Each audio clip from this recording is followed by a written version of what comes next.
तो इस वक्त की बड़ी खबर आपको दे रहे हैं। उत्तराखंड के मुख्यमंत्री त्रिवेंद्र सिंह रावत ने रिजाइन कर दिया है। उन्होंने इस्तीफा दे दिया है।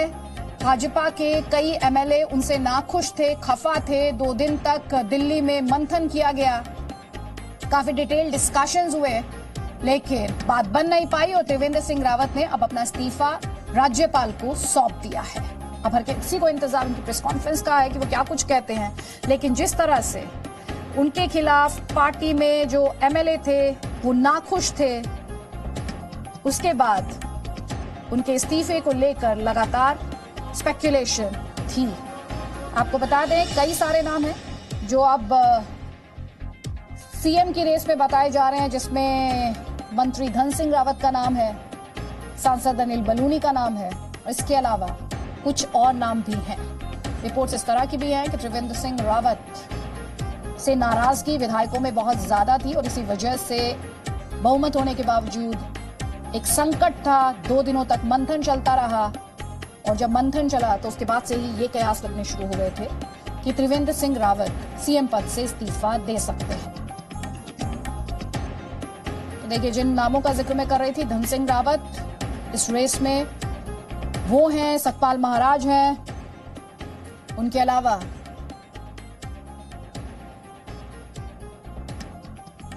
और भी कुछ नाम जिन्हें आप बार बार मीडिया रिपोर्ट्स में देख रहे होंगे, उसमें सांसद अनिल बलूनी का भी नाम है। मेरे सहयोगी रविंद्र कुमार का रुख करेंगे। रविंद्र, हम अपने दर्शकों को दिखा रहे हैं, बड़ी खबर दे रहे हैं, त्रिवेंद्र सिंह रावत ने इस्तीफा दे दिया है और उसके बाद अब उत्तराखंड का अगला सीएम कौन? धन सिंह रावत, सतपाल महाराज, सांसद अनिल बलूनी, किसके नाम पर सबसे ज्यादा आपको लग रहा है मोहर लग सकती है आपके सोर्सेज? देखिए, संकट यह है कि जो सांसद अगर बनते हैं, चाहे अनिल बलूनी हो या निशंक हो या फिर अजय भट्ट, किसी को भी अगर मुख्यमंत्री बनाया जाता तो उसको विधानसभा चुनाव लड़ना होगा वहां पर।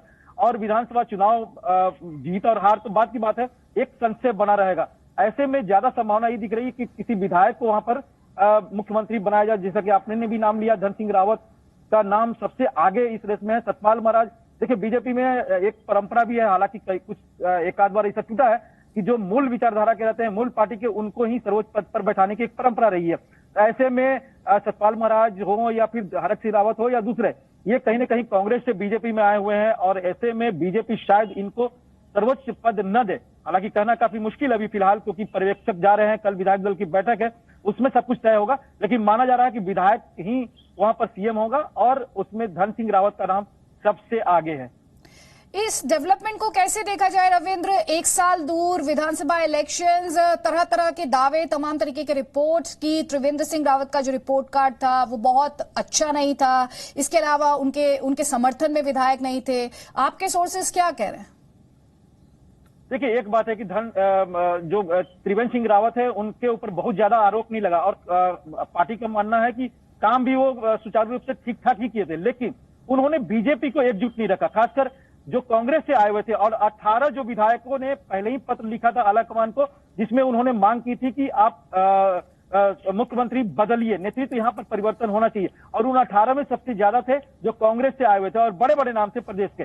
ऐसे में बीजेपी काफी दिनों से इस पर मंथन चल रहा था, इसलिए आपने देखा कि शनिवार को पर्यवेक्षक को भेजा गया था, रमन सिंह और दूसरे गौतम को, जो प्रभारी हैं और उपाध्यक्ष पार्टी के। उन्होंने सभी विधायकों से अलग अलग बात की और अपनी रिपोर्ट पार्टी अध्यक्ष जेपी नड्डा और अमित शाह को सौंपी थी। उसके बाद ही तय हो गया था कि त्रिवेंद्र सिंह रावत को वहां बदलना जरूरी है, क्योंकि अगले साल जब चुनाव होंगे उत्तर प्रदेश के साथ, तो ऐसे में कांग्रेस को कहीं ना कहीं वहां पर एज मिलता और आम आदमी पार्टी भी, खासकर मैदानी इलाकों में आम आदमी पार्टी भी इनरोड कर रही थी। तो इसको ध्यान में रखते हुए त्रिवेंद्र सिंह रावत को बदलना बहुत जरूरी हो गया था और उन्होंने इस्तीफा दिया, केवल और केवल पार्टी को एकजुट रखने के लिए और कार्यकर्ताओं में ऊर्जा देने के लिए ये बदलाव हुआ है। वहां पर पार्टी पूरी तरह से बिखरी हुई थी, 2 गुट लगभग बन गए थे। एक गुट में कांग्रेस के जो विधायक आए हुए थे और उसमें कुछ बीजेपी के सांसद भी थे, ऐसा कहा जा रहा है। तो कहीं ना कहीं त्रिवेंद्र सिंह रावत वहां अपनी पार्टी में ही अल्पसंख्यक कर सकते हैं, माइनॉरिटी में आ गए थे और उनसे कुछ नाराजगी भी थी, लोगों के कार्यकर्ताओं से मिलते नहीं है, उनका संपर्क उतना बेहतर नहीं रहता। ऐसे में पार्टी के पास सामने और कोई विकल्प नहीं था। हालांकि ये माना जाता है कि 2014 से आपने देखा कि जिसको प्रधानमंत्री नरेंद्र मोदी या अमित शाह या बीजेपी ने मुख्यमंत्री बनाया है, उसको बदला नहीं जाता है, चाहे वो देवेंद्र फडणवीस हो या मनोहर लाल हो या रघुवर दास हो। ऐसे में एक नया उदाहरण पेश हो रहा है कि नहीं बदला जा सकता है। अब कल ही मैं बताऊं कि संसद में ऑफ द रिकॉर्ड एक बड़े नेता से बात हो रही थी, जब उनको यही बातें कही गई कि ये परंपरा है, आप लोग बदलते नहीं है, परंपरा टूट जाती है, और शायद वो परंपरा इस बार टूटी है। त्रिवेंद्र सिंह रावत को इस्तीफा उनसे लिया गया है और नया मुख्यमंत्री वहां बनाया जा रहा है। रविंद्र कुमार, आप रहिए हमारे साथ। बड़ी खबर, त्रिवेंद्र सिंह रावत ने उत्तराखंड के सीएम पद से इस्तीफा दे दिया है और अब नए सीएम पद की रेस में अगर बात की जाए तो धन सिंह रावत, जैसा कि मेरे सहयोगी बता रहे थे, इस रेस में आगे दिखाई दे रहे हैं। Presenting B News app available on Google Play and App Store. Download it now.